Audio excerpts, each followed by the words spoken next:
நீங்கள் இந்த அரிசி உணவு அடிக்கடி தலைவலி வருதுன்னா மிக முக்கியமான காரணம் சோறு தான். அரிசி தான் மோசமான உணவு. அடிக்கடி தலைவலி வர்றதுக்கு இந்த அரிசி தான் காரணமாக இருக்குது. அதனால் அரிசி நீங்கள் இட்லி, தோசை, பொங்கல், பிரியாணி, சோறுன்னு சொல்லிட்டு சாப்பிட்டுட்ருக்கோம்ல, இது அடிக்கடி தலைவலி வர்றதுக்கு காரணமாக இருக்குது. ஏன்னா இதெல்லாம் இந்த உடம்புக்கு ஏற்றுக்கலை, அரிசியை ஏற்றுக்கலை. இதெல்லாம் மனிதர்கள் சாப்பிட வேண்டிய உணவே கிடையாது. இது மனிதர்கள் இயற்கையால் அனுமதிக்கப்பட்ட உணவுன்னு இருக்குது. இப்போ ஆடு மாமிசம் சாப்பிடக்கூடாது, அப்படி தானே? அப்போ இயற்கையை அனுமதிக்கலை. அது இலைத்தலைகளை தான் சாப்பிடும். அதுக்கு தகுந்தாற்போல் தான் அந்த ஆட்டோட உடம்பு வடிவமைக்கப்பட்டிருக்கு.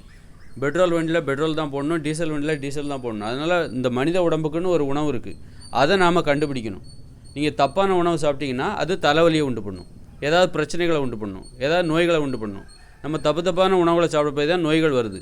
தலைவலி வருதுங்கிறது நீங்கள் தப்பான ஒரு உணவை சாப்பிட்றப்பா அப்படிங்கிறதுக்கான அறிகுறி தான் அந்த தலைவலி.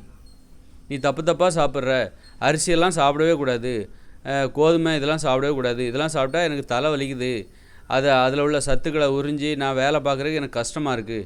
இப்போ பெட்ரோல் வண்டியில் டீசல் போட்டிங்கன்னா என்ன பண்ணணும்? அந்த இன்ஜின் கஷ்டப்படும். என்னால் முடியலைப்பா, நீ தப்பாக பெட்ரோல் வண்டியில் போய் டீசல் போட்டுட்ருக்க, அதனால் இன்ஜின் என்ன ஆகிடும்? சீஸ் ஆகிடும். அது மாதிரி மனித உடம்பு ஏன் நோய் வருது? தப்பான உணவுகளை சாப்பிட்றாங்க. அதனால தான் தலைவலி வர்றதுக்கு என்ன காரணம் அப்படின்னா, நீங்கள் அரிசி உணவுகளை சாப்பிட்டிங்கன்னா உங்களுக்கு கண்டிப்பாக தலைவலி வரும், அடிக்கடி தலைவலி வரும். இப்போ தலைவலியால் பாதிக்கப்பட்ட தலைவலிங்கிற ஒரு நோய்.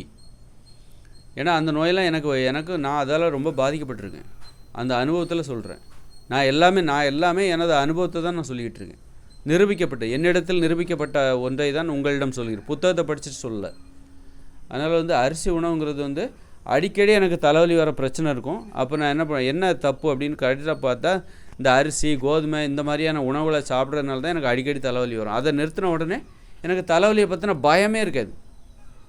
அதை நிறுத்தின உடனே, அதாவது அந்த உணவுகளை, அரிசி உணவுகளெல்லாம் நிறுத்திட்டேன், கோதுமை, அப்புறம் இந்த மாமிச உணவு, அதாவது செரிமானம் ஆவதற்கு சிரமப்படுகிற உணவுகள், இதெல்லாம் இந்த உணவுகள்லாம் நமக்கு தலைவலியை ஏற்படுத்தும். இந்த உடம்பு அது ஏற்றுக்காது, ஒவ்வாமை. அது ஒவ்வாமையோட வெளிப்பாடு தான் அந்த தலைவலி. இந்த உடம்பு அது ஏற்றுக்கலை என்பதற்கான ஒரு வெளிப்பாடு தான். நீங்கள் அது மாதிரி சிக்கன் சாப்பிட்டிங்கன்னா இதை வச்சா கண்டுபிடிச்சிடலாம். நம்ம எது சரியான உணவு என்பதை எப்படி கண்டுபிடிப்பது? நீங்கள் சரியான உணவு சாப்பிட்டிங்கன்னா ஆரோக்கியமாக இருப்பீங்க, தப்பான உணவு சாப்பிட்டிங்கன்னா நோய் வரும், ஏதாவது ஒரு பிரச்சனை வரும். எப்படி பெட்ரோல் வண்டி தான்ங்கிறத எப்படிப்பா கண்டுபிடிக்கிற? நீ டீசல் ஊற்றிப்பார், இன்ஜின் சீஸ் ஆகிடும். இது பெட்ரோல் வண்டி தான் எப்படி கண்டுபிடிக்கிற? நீ அந்த டேங்கில் நீ டீசல் ஊற்றிப்பாரு, ஏன் தண்ணியை ஊற்றிப்பாரு, அது வேலை செய்யாது. பெட்ரோல் போட்டால் தான் அது வேலை செய்யும். மண்ணெண்ணெய் ஊற்றிப்பார், கொஞ்ச தூரம் ஓடும், அப்புறம் ஃபெயிலியர் ஆகிடும், ஏதாவது வண்டியை மக்கர் பண்ணி ஓடாது. அப்போ அதிலேருந்தே தெரிஞ்சுக்கலாம் நம்ம உடம்புக்கு எது ஏற்றது என்பதை நாம் எப்படி தெரிந்து கொள்வது என்றால், ஏதாவது பிரச்சனை கொடுக்கும். தப்பான உணவு சாப்பிட்டா ஏதாவது பிரச்சனை கொடுக்கும். அந்த பிரச்சனை தான் தலைவலி. உங்களுக்கு அடிக்கடி தலைவலி வருதா? நீங்கள் சாப்பிட்ற உணவில் தான் தப்பு இருக்குது. அப்போ அந்த உணவை நீங்கள் தவிர்த்துருங்க. அப்போ அந்த வகையில் தான், அப்போ நான் தவிர்த்த உடனே எனக்கு அடிக்கடி தலைவலி வருது. அப்போ நான் அந்த உணவில் தவிர்த்த உடனே எனக்கு தலைவலியை பற்றின பயமே இல்லை, தலைவலி வர்றதே இல்லை, மாதக்கணக்காக வர்றதே இல்லை. அப்புறம் திரும்பவும் நான் அதே உணவு சாப்பிடும்போது எனக்கு மீண்டும் தலைவலி விடுகிறது, அடிக்கடி தலைவலி வந்துடுது. என்னடா இது அப்படின்னு சொல்லி ரொம்ப கஷ்டமாக இருக்குது. அப்படி பல முறை நான் என்ன பண்ணிருக்கேன், நிரூபிச்சிருக்கேன். எனக்குள்ளே நான் நிரூபித்து தான் அந்த உண்மைகளை தான் நான் உங்கள்கிட்ட சொல்கிறேன். ஒரு தடவை இல்லை, ஓரிரு முறை அல்ல, பல முறை நான் நிரூபித்திருக்கிறேன். அதற்கு பயந்து தான் போய் நான் என்ன பண்ணுறேன், பயந்துக்கிட்டு அந்த வலியை பார்த்து பயந்து தான், தலைவலியை பார்த்து பயப்படணும். நான் தைரியமான ஆள் அப்படின்லாம் காட்டிக்கக்கூடாது. வலியை பார்த்து பயப்பட வேண்டிய விஷயத்துக்கு பயப்படணும். இந்த மாதிரி தலைவலியை பார்த்து பயப்படணும், நோயை பார்த்து பயப்படணும். வேண்டாம்டா சாமி, எனக்கு இந்த அரிசி சோத்தோட சுவையை விட அந்த வலியோட கொடுமை தான் எனக்கு பெருசாக தெரியுது. இந்த சோறு, பிரியாணி எனக்கும் தான் பிடிக்கும். ஆனால் இந்த பிரியாணியோட சுவையை விட இந்த இட்லி, பூரி, பொங்கல், தோசை ரொம்ப சூப்பராக இருக்கும். அது மட்டும் மனித உணவுகள், அது சாப்பிட்லாம், சாப்பிட்டா ஆரோக்கியமாக இருப்பாங்க. இட்லி சாப்பிட்டா ஆரோக்கியமாக இருப்பாங்கன்னா உங்களை விட நான் தான் ரொம்ப சந்தோஷப்படுவேன். எனக்கு அது அவ்வளோ பிடிக்கும். பழைய சாதம் அவ்வளோ சூப்பராக இருக்கும், பிரியாணி அவ்வளோ சூப்பராக இருக்கும். ஆனால் அதை விட கொடுமையானது எதுனா இந்த தலைவலி, நோய்கள். இதை சாப்பிட்டா நோய் வரும் பாருங்க, அது இந்த சுவையை விட கொடுமையானது. வாகனத்தில் போகிறது எனக்கு ரொம்ப பிடிக்கும், டூ வீலரில் போகிறது எனக்கு ரொம்ப பிடிக்கும், ரொம்ப சூப்பராக இருக்கும். அப்படி ஜெட்டில், விமானத்தில் பறக்கலாம். ஆனால் இதை விட கொடுமையானது மோட்டார் வாகன விபத்துகளால் ஏற்படுகிற அந்த கொடூர மரணங்கள். அதை பார்த்து நான் இதை பயப்படுறேன், ரோட்டில் போகிறதுக்கே பயப்படுறேன். அதை பார்த்து இந்த வாகனங்கள்னால ஏற்படுகிற விளைவுகள் இருக்கு பாருங்கள். வாகனத்தில் போகிறது சூப்பர் தான்ப்பா, 5 நிமிஷத்தில் நான் 2-5 கிலோமீட்டர் போயிடுவேன். நடக்கவே வேண்டாம், களைப்பே இருக்காது, எந்தவித சோர்வே இல்லாமல் 5 நிமிஷத்தில் நான் எங்கேயோ நான் போக வேண்டிய இடத்துக்கு போயிடுவேன். 1 மணி நேரத்தில் பம்பாயில் சென்னையிலேருந்து டெல்லிக்கு போயிடுவேன். அப்படி ஹாயாக, ஒரு சிரமம் கிடையாது, நல்லா தான் இருக்குது. ஏம்மா நல்லா தானேப்பா இருக்குது. அப்புறம் ஆக்சிடெண்ட் வரும்போது தான் கொடூரமான மரணங்கள் யாருக்கோ ஒருத்தருக்கு நடக்குது. அந்த ஒருத்தரில் அவங்களும் மனுஷங்க தானே, அவங்கள நாளைக்கு நமக்கும் நடக்கும். யாருக்கோ ஒருத்தர், அது நாம கூட இருக்கலாம்ல. அப்போ அந்த வலியை பார்த்து பயந்து எனக்கு இது வேண்டாம். அப்போ பிரியாணி எனக்கும் பிடிக்கும், ஏன்னா பிரியாணி சாப்பிடக்கூடாதுன்னு சொல்கிறேன். அப்போ எனக்கும் தான் பிடிக்கும், உங்களுக்கு மட்டுமா பிடிக்கும், எனக்கும் தான் பிடிக்கும். அப்புறம் ஆனால் அந்த பிரியாணி சாப்பிட்றதுனால, இந்த சோறு சாப்பிட்றதுனால, இட்லி பொங்கல் தோசை மாமிசம் மீன் முட்டை தயிர் மோர் வெண்ணெய் இந்த மாதிரி தப்பான உணவை சாப்பிட்றதுனால ஏற்படுகிற நோய்களால் ஏற்படுகிற அவஸ்தையும் வலியும் இருக்குது பாருங்கள். இழப்பு நோய் 80 வயசுலேயே செத்து போயிடுவாங்க. அது ஆரோக்கியமான உணவை சாப்பிட்டா 120 வயசு வரைக்கும் வாழ்வாங்க. அப்போ இதெல்லாம் பார்க்கும்போது இந்த சுவை எனக்கு வேண்டாம்ப்பா. இந்த சுவையை விட, இந்த சுவையான இந்த பிரியாணி உணவுகளை விட எனக்கு ஏற்படுகிற இழப்புகளோட கொடுமை இருக்குல்ல, அது வலி அதிகம். அந்த 40 வருஷம் 80 வயசில் செத்து போயிடும். 80 வயசு போதும்னு நினைக்கிறாங்க. இதை சாப்பிட்டா உங்களுக்கு ஆசையே வராது போலுக்கு. அதாவது இது பார்த்தா அடிமைப்படுத்துது.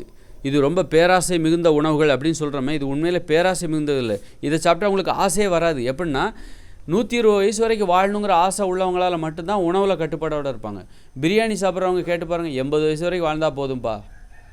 அப்போ இந்த உணவுகள் இந்த காய்கறிகளெல்லாம் சாப்பிட்டு 120 வயசு வரைக்கும் வாழ்கிறதுக்கு இந்த பிரியாணியெல்லாம் சாப்பிட்டு 80 வயசு வரைக்கும் வாழ்ந்தால் போதும் அப்படின்னு சொல்கிறாங்க. அப்போ அவங்களுக்கு 40 வருஷம் வாழணுங்கிற ஆசையே இல்லை.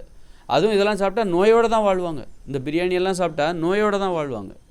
பிரியாணி, சோறு, கோதுமை, பூரி, பொங்கல், தோசை, பிரியாணி, மாமிசம், மீன், முட்டை, தயிர், மோர், பால், தேன், இதெல்லாம் சாப்பிட்டா சுவையாக இருக்கும். ஆனால் 80 வருஷம், அதாவது 120 வருஷம் வாழ வேண்டிய அந்த ஆசையை 80 வருஷம் வாழ்ந்தாலே அப்பாடா திருப்தி.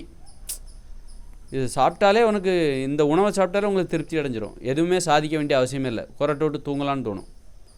எதையுமே அதுக்கு மேற்கொண்டு நீங்கள் வயிறு முறையே சாப்பிடுங்க, சோத்தை சாப்பிடுங்க. மேற்கொண்டு இந்த உலகத்தில் ஏதோ சாதித்த ஒரு திருப்தி. எதையும் சாதிக்க வேண்டாம், லட்சியமே இருக்காது. உங்களுக்கு லட்சியவாதியாகவே இருக்க முடியாது. ஏன் பெரும்பாலான மக்கள் லட்சியவாதியாக இல்லை, இதை சாப்பிட்டவொடனே திருப்தி அடைஞ்சிடுறாங்க. அது மாதிரி இந்த உணவை சாப்பிட்டாலே 80 வயசுலேயே போதும் அப்படின்றாங்க, திருப்தி அடைகிறாங்க. வாழ்ந்த திருப்தி, சீக்கிரமாக போய் சேரணுங்கிற திருப்தி. சோம்பேறித்தனம் இருந்தால் 120 வயசு வரைக்கும் இருந்தால் யாருப்பா நடக்கிறது, யார் ஓடுறது, யார் உழைக்கிறது, யார் இங்கே வாழ்கிறது, யார் கஷ்டப்படுறது, போய் சேர்ந்துருவோம், எதுக்கு இங்கே இருந்துக்கிட்டு அப்படிங்கிற எண்ணம் தான் வருமே தவிர, அதான் சோம்பேறித்தனம். ஏன் 80 வயசில் சாப்பிட்றாங்க? சோம்பேறித்தனம். 120 வயசு வரைக்கும் என்னால் உழைக்க முடியாது, என்னால் வாழ முடியாது அப்படிங்கிற சோம்பேறித்தனம் தான் சீக்கிரமாக சாப்பிட்றதுக்கு காரணம். எவ்வளோ மோசமான உணவு பாருங்கள். அப்போ ஆசை, இது மேலே உங்களுக்கு ஆசை இருக்குது பாருங்கள். இது என்ன பண்ணும் அப்படின்னா, என்ன தற்கொலை செய்து கொள்வதற்கான ஆசை தான் இது உங்களை ஆசை இல்லாமல், இது உண்மையில் ஆசை கிடையாது, சீக்கிரம் போய் சேரணுங்கிற ஆசை தான் இது. சோம்பேறித்தனம். வாழணும் அப்படிங்கிறது தானே உண்மையான இதாக இருக்க முடியும். வாழவே உங்களுக்கு பிடிக்கல, வாழணும் யாரையா காலையில் எழுந்திரிச்சு திரும்ப வழக்கமாக ஒரு வேலையை செஞ்சுக்கிட்டு சீக்கிரமாக போய் சேர்ந்துருவோம், அந்த சோம்பேறித்தனம் தான் சீக்கிரமாக சாப்பிட்றது. அதுக்கெல்லாம் இந்த உணவுகள் தான் காரணம். இந்த இட்லி, பொங்கல், பூரி, தோசை. மனிதர்கள் எந்த உணவை சாப்பிடணும் தெரியுமா? வாழணுங்கிற அந்த ஆசையை தூண்டுகிற உணவு எது தெரியுமா? காய்கறிகள், பழங்கள், கீரைகள், கிழங்குகள், பயிர்கள், பருப்புகள், கடலைகள், காளான், இலை தலைகள். இதுதான் மனித உணவு. இதை தவிர எதை எழுதி சாப்பிட்றாதீங்க, சீக்கிரமாக போய் சேர்ந்துருவாங்க.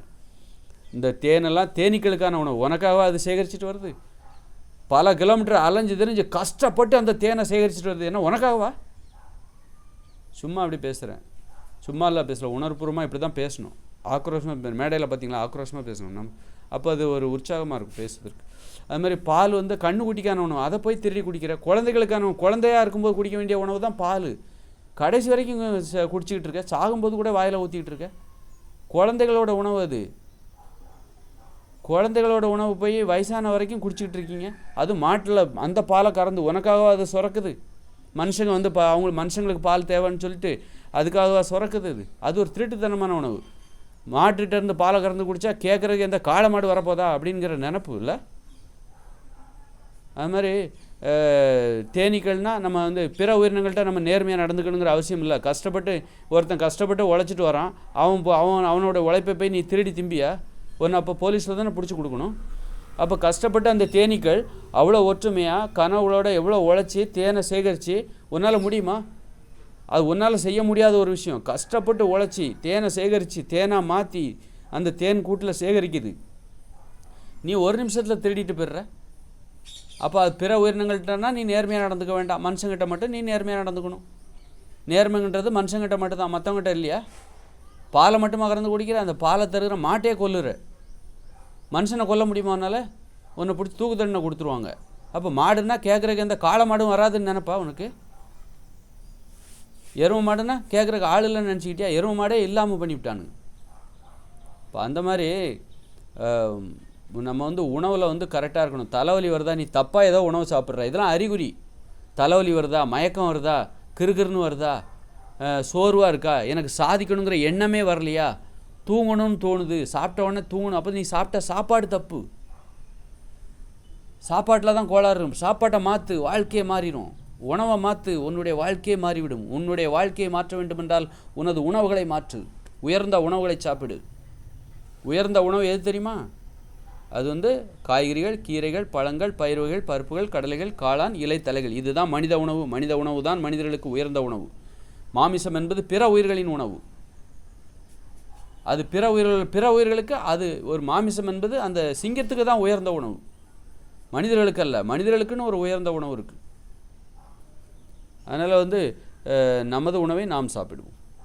அப்போ நோய் தலைவலியெல்லாம் வருதுன்னா அந்த அரிசி, இவன் தான் திருடன், அந்த திருடனை போய் நீங்கள் உங்கள் வயிற்றுக்குள்ளே இடம் கொடுக்காதீங்க. திருட்டு பைய அந்த அரிசி, அந்த கோதுமை இருக்கு பாருங்கள், பக்கா திருடன் அவன், உங்களை கொலை பண்ணிடுவான், மோசமான ஆள். அவனை போய் உள்ளே விடாதீங்க.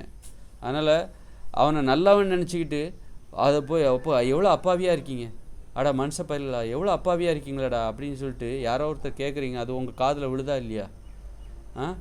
ஒரு இவ்வளோ அப்பாவியாக இருக்கீங்க, உங்களை சீக்கிரமாக சாகடிக்கிற, உங்களை நோயை, உங்களுடைய இதயத்தில் அடப்பை ஏற்படுத்தி மாரடைப்பு உண்டு பண்ணுற அந்த உணவை போய் சாப்பிட்றீங்களா? இவ்வளோ அப்பாவியாக இருக்கீங்களாப்பா, என்னப்பா நீங்கள்? சரி.